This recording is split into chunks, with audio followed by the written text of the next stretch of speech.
What's up, guys? Just want to do a quick video on the Hrf Skiff. Big fan of anything Hrf makes. That being said, this really wasn't for me, so I'm selling it. Just wanted to make a quick video before I send it off. So I understand that this is like the new trend, right? Super tall optics combined with a super tall laser. Many of you guys already run Unity setups, so this is obviously compatible with that. That's why it's designed. And it's super well made, super durable. I don't think that this in particular has any risk of, losing zero or causing any doubt to that. That being said, knock number one, when you mount your laser onto mounts like this, now you only have one mounting point. So if this gets knocked out of place, this is knocked out of place, and vice versa. So, why would I, if I'm gonna have to do some stack tolerance, wonkiness, why would I not just mount a rail segment on the side and mount on the side? If I really was hard pressed to have that quote unquote rail space on the short build and wanted my pad at the 12. I ran that on a Mark 18 setup. If you go back in the photos, you can see my duty gun with a top mounted 12 o'clock pad for the LA5. That being said, if you're really trying to go this route, this is probably better than a Goobers mount in the sense that you're not spending $500 on some bullshit. It's like 130 or so, and you can use it with your already existing stuff. And it's still sitting in a more reasonable height than that thing, which is like fucking through the roof. Two, even if you wanted to mount it to the rail, you can mount your PEC other places than the 12, or your pad other places than the 12. I can mount it back here. I can mount it on the grip, either side.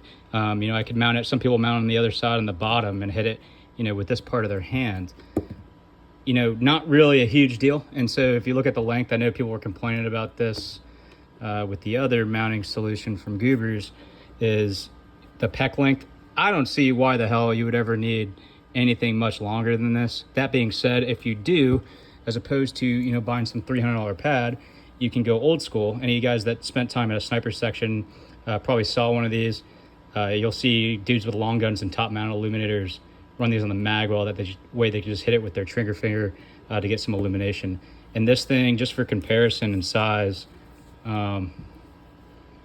like that is probably about 3 to 4 inches longer than the standard APL thing. I think L3 makes these. They can still be found fairly cheap.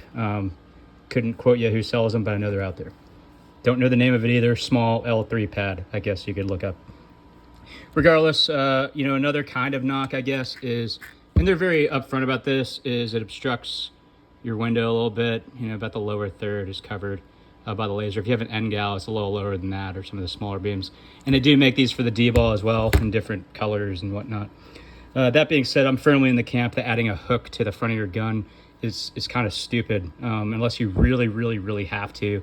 E.g., like I'm running an MP5 setup where I can't have like a front rail, or like an MP5 SD setup where I don't have a front rail, or that front charging handle where having a laser top mounted may inhibit that.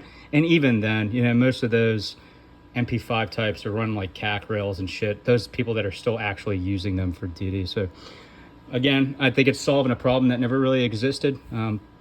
That being said, it's a better solution in my opinion than dropping $500 on something. So if you have another stance on this, by all means drop it in the comments if you love it. I've been fighting with night vision off and on my whole adult life, and I have never ever in a million years thought that, oh, I need to raise my laser so I can make more space, even on a short build like this Rattler. But that's just me. Quick comments, questions, concerns, throw them in the comments, and until next time, that's all I got.